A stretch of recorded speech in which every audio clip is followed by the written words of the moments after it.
Now, if episode 3 was about feeling the current, this one is about steering it. There is a difference between sensing energy and directing it. The first is receptive, the second is creative. And creative does not mean fantasy, it means formative. To create is to give shape. So, energy in and of itself is not moral, not intelligent, not purposeful. It moves, it responds, it amplifies. What gives it direction is will. What gives it structure is form. What gives it propulsion is emotion. This is where magic stops being theoretical and starts becoming dangerous in the right hands. Let's be clear from the beginning. You are always directing force, even when you think you are not. Your moods alter rooms, your thoughts affect your posture, your tone, your micro expressions. Your unspoken expectations shape conversations before a word even leaves your mouth. Magic is not about starting to direct energy. It is about doing so deliberately.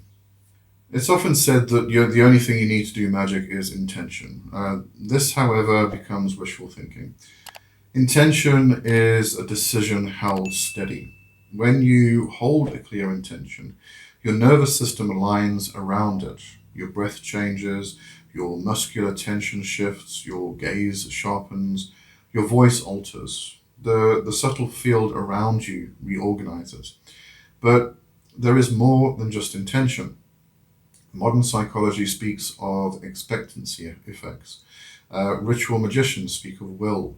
Chaos magicians speak of gnosis. The language changes, the mechanism does not. When Aleister Crowley spoke of true will, he was not referring to egoic cravings. He was pointing to alignment, the state in which intention, identity, and action converge. When the Unfortunate wrote about directing thought forms, she emphasized clarity. A muddled mind produces muddled results. Energy follows pattern. Intention is pattern. So, if your intention is split, your force is split. If parts of you wants something and another part fears it, the current oscillates. The result is static. So before you attempt to direct energy outward, you must ask, is my will unified? This is not moral judgment, it is engineering. Now imagine sunlight passing through a magnifying glass. Diffuse light warms, focus light burns. Attention is your magnifying glass. When people's attention is fractured, pulled by notifications, anxieties, unfinished conversations, imagined futures, in that state, energy leaks everywhere. Nothing builds pressure. Focus is not strain, it is sustained placement of awareness. So try this. Place your attention fully in your right hand, not thinking about it, feeling it. Notice the temperature, the subtle tingling, the density. Within seconds, sensation increases. You did not create energy, you concentrated perception, and perception itself intensifies flow. This is the first practical secret of directing force. Where attention rests, energy gathers, or where attention goes, energy flows, as they say. Now, if you can hold attention on a single internal image for 60 seconds without drifting, you have more power than someone who performs elaborate rituals with a scattered mind. Discipline of focus is not glamorous, it is foundational. Energy without form dissipates, intention without symbol dissolves. Now, human beings are symbolic creatures. We do not think in pure abstraction, we think in images, metaphors, sensations, and stories. A symbolic anchor is a form that holds intention steady. A sigil, a word, a gesture, a candle flame, a specific posture, a talisman, even a tone of voice. When you attach intention to a symbol, you create a feedback loop. The symbol reminds the body of intention. The body re energizes the intention, the cycle strengthens. This is why grimoires use seals, why devotional paths use icons, why chaos magicians compress desire into sigils. The mechanism is consistent across traditions. A symbol is not powerful because of superstition. It is powerful because it stabilizes meaning. If you decide that pressing thumb to forefinger means clarity and authority, and you reinforce that association repeatedly while in a focused state, the gesture becomes a switch. Over time, the body responds immediately. You are conditioning your own field. Now, will sets direction, focus concentrates, symbol contains. Emotion propels. Emotion is movement. When you feel strongly, your bioelectric activity shifts, your hormonal balance shifts, your posture changes, your voice gains resonance or loses it. Energy rides emotion. But here is the nuance. Uncontrolled emotion scatters. Directed emotion drives. Rage, flung wildly, burns you. Rage harnessed with clarity becomes force. Desire without discipline becomes obsession. Desire aligned with intention becomes magnetism. Many beginners try to direct energy while emotionally flat. They visualize, they recite, but they feel nothing. The result is weak because there is no propulsion. On the other extreme, some attempt to use overwhelming emotion without structure. That produces chaos. The art is integration. Feel fully, direct precisely. Right, so let's have a look at some exercises you can do right here, right now, if you want to. So exercise 1, projecting through your hands. Your hands are natural conductors.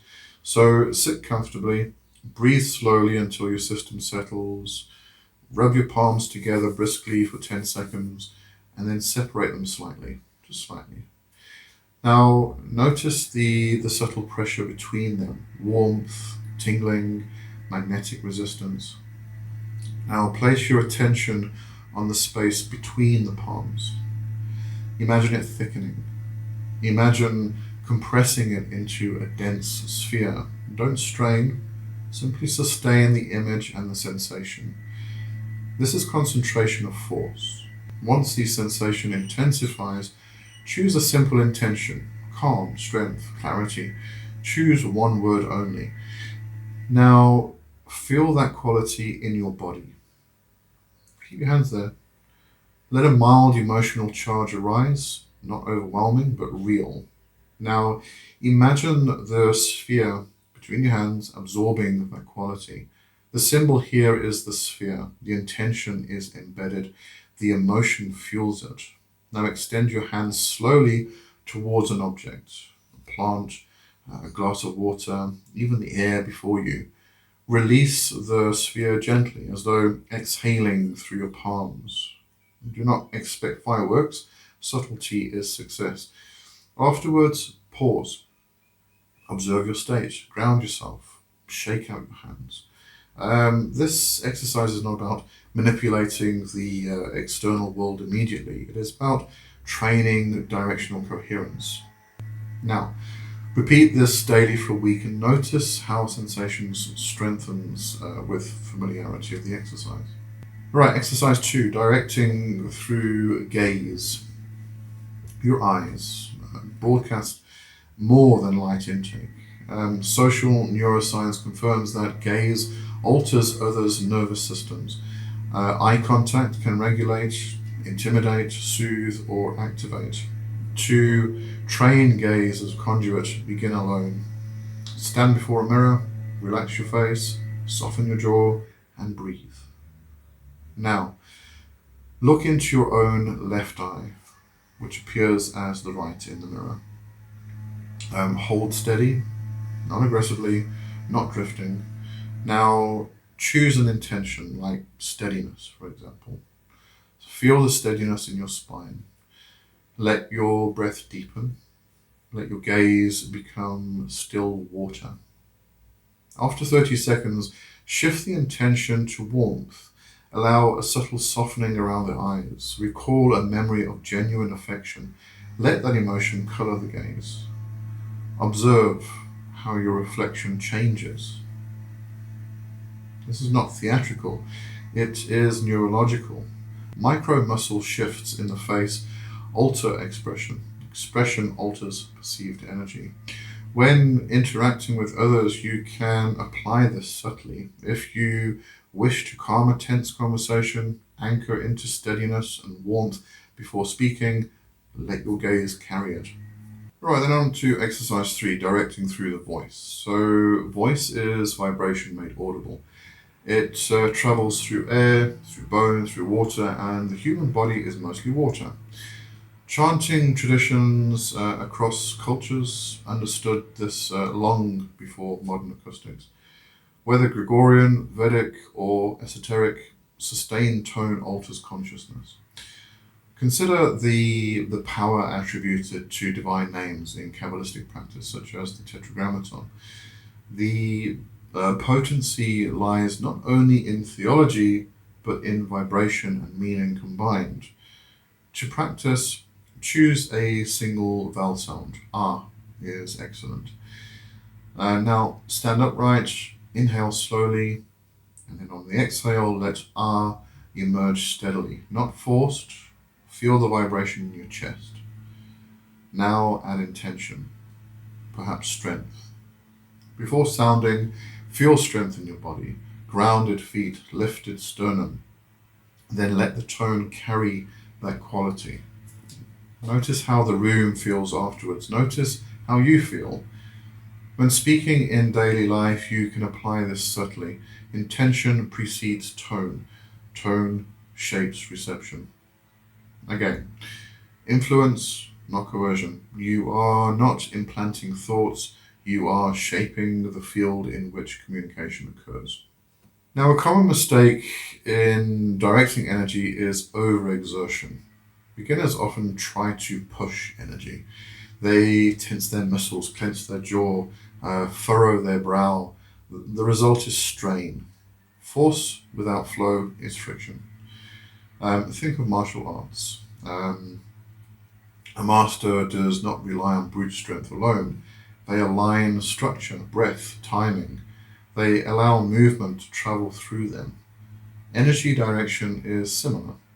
Sometimes the most effective projection is not pushing outward, but aligning so cleanly that the current moves naturally.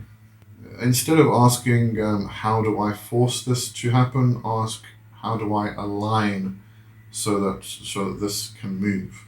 There is a difference between imposing will and expressing will. Imposition creates resistance, expression invites resonance. Now, this is where ethics becomes essential. If you can direct force, you can attempt to interfere with another's state.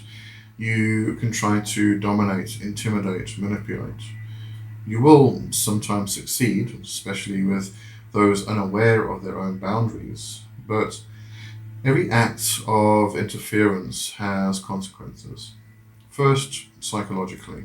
Habitual manipulation distorts your own field.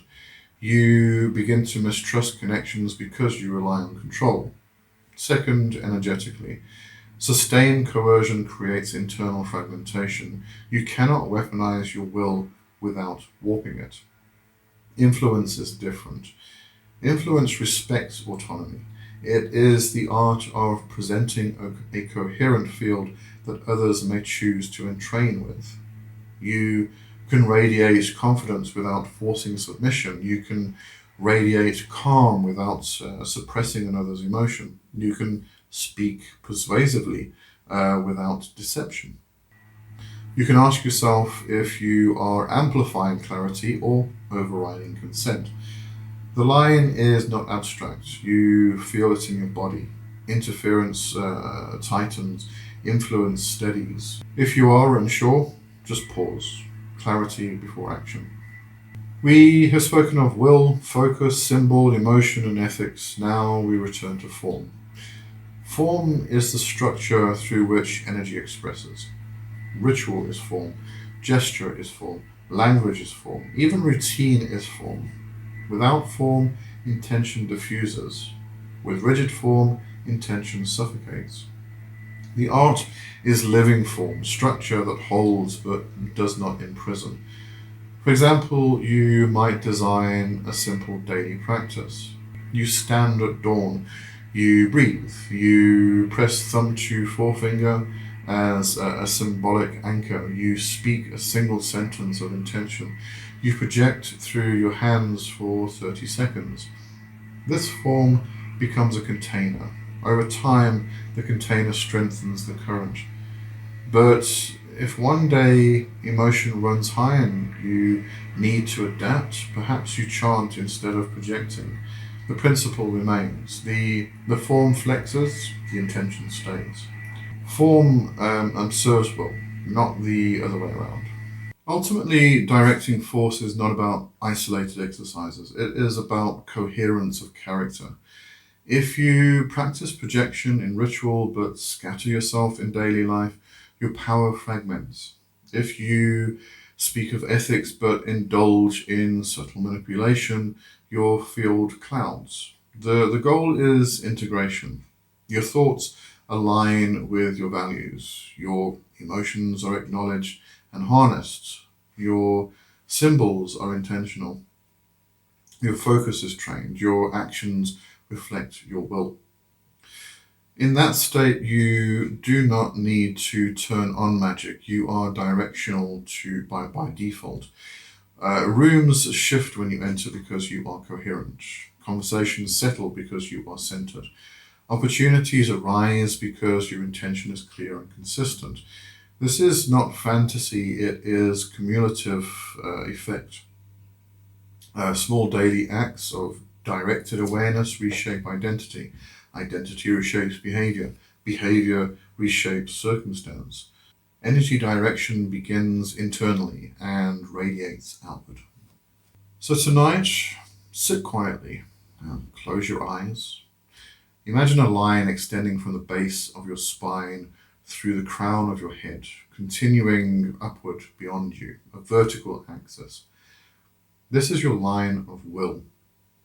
Now, imagine a horizontal line extending from your heart outward in both directions, connection to the world. Where the line crosses is your center. Now breathe there. Feel intention rise along the vertical line, clarity of purpose. Feel emotion move along the horizontal line, connection and empathy. At the center, they meet. From this intersection, imagine a gentle pulse expanding outward in all directions. Not aggressive, not forceful, simply present. Hold for a minute, then release. This is directed force in its most refined form, aligned, aware, and ethical. You do not need elaborate tools to shape energy, you need coherence. Will chooses direction, focus concentrates, symbol stabilizes, emotion fuels, form contains, ethics guide. Practice quietly, observe honestly, refine continually. In time, you will notice something subtle but undeniable. You are no longer reacting to currents alone, you are shaping them. And that is where responsibility begins.